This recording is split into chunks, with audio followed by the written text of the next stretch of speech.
Fabi. No los voy a saludar en quechua porque no lo aprendí. Pero hay una razón por la que yo no lo sé, que tiene que ver con mi historia familiar. Mi abuela amasaba con troncos, ¿no?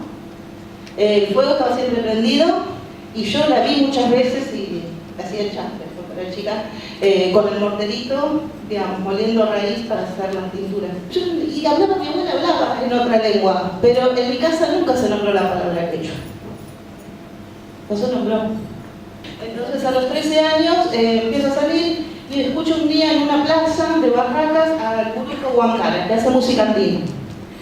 Y me conmocionó. En mi casa se escuchaban tangos, se escuchaban folclore, se escuchaba música clásica, pero nunca se escuchó música andina. Y yo la escuché por primera vez y me desarmé. Cuando llego a casa le cuento a mi papá, ¿no? Le cuento a mi viejo y mi viejo dice, pero eso debe ser por lo de tu abuela. ¿De qué me hablas? Entonces mi papá es el que me cuenta. Pero era mi abuela materna. Mi mamá nunca dijo nada. En mi casa, mis tías, mi mamá, jamás reconocieron que la abuela era india. Entonces cuando mi papá me cuenta esto, yo la persigo a mi abuela todo el tiempo. La persigo, machaco, hasta que mi abuela me empieza a contar, ¿no? Pero me contaba encerrada en la habitación con llave, porque si mi abuelo se enteraba, se armaba, ¿no? Entonces me cuenta la historia de amor de ellos, ¿sí? Es una historia, no sé si linda, es una historia de amor de esa época, ¿no? Mi abuelo era hijo de comerciante turco, como comerciante turco viajaba por los pueblos, se ve que en una de esas pasó por la campaña donde vivía mi abuela, que era en Tucumán, y quedó embarazada. Entonces le vienen a avisar que mi abuela quedó embarazada, que se iba a armar líos si no la iba a buscar, ¿no?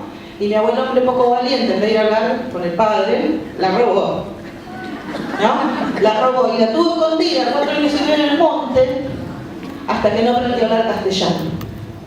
Cuando mi abuelo muere, mi abuela estuvo 3 días hablando en quechua, ¿no? 3 días. Y no le salía una palabra en castellano. Le decía, yo entiendo, no sé hablar, ¿sí? Entonces decía, amor de mi vida, ¿por qué me dejaste? Ella le decía todo el tiempo eso, porque era como hablaba con él. Durante 3 días no le salió una palabra en castellano. Y yo pensaba en mis alumnos, porque yo ya trabajaba en la costa. Decía, ¿cuántos de mis alumnos no tienen la posibilidad de la palabra? De poder expresar con una de la lengua materna. Nosotros sabemos de la lengua materna y la importancia, sabemos desde la teoría. Ahora, a mí esa situación me enfrento a pensar que estamos haciendo con nuestros pibes.